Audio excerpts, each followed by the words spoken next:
I always say that I like to destroy my images. When I shoot film, I push it, and when I shoot digital, I like to work on my images afterwards. I add grain, I increase the contrast, I crush the blacks, removing all the details in the shadows. I do the same with the highlights.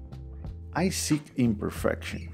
It is this imperfection that allowed me to find my own style and to feel more free in my photography.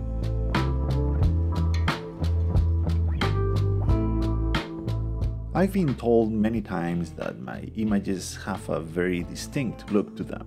People can tell my work from other photographers.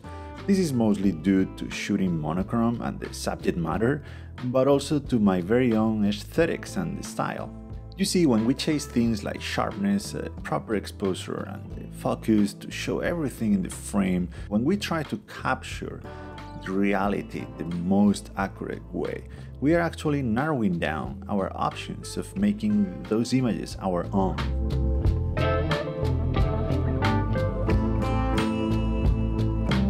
Imperfect images are good for creativity. You can do whatever you want with them. It's all up to you and to your personal taste. You create your own aesthetics, and imperfection gives you that freedom to be you, to be unique.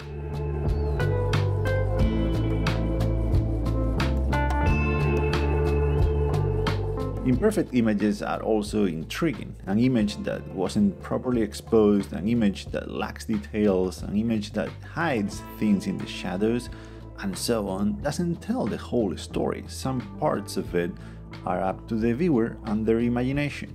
And surely, this is something that we want to avoid in some areas like photojournalism, but not when we are creating art.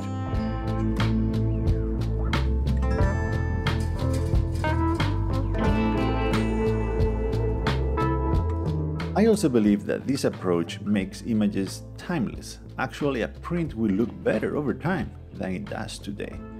The paper might get some wrinkles here and there, the whites might start to become yellowish, some scratches might appear. All of those elements are only going to make the image even more imperfect, so better, or I believe. An image that was aiming for perfection will look worse.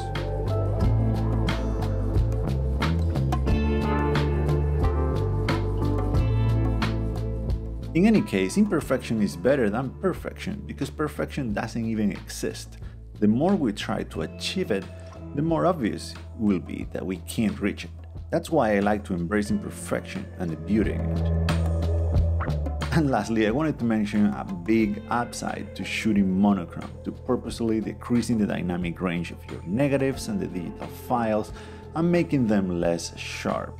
And is that you can create images with any camera. In fact, the worse the camera, the better, or almost.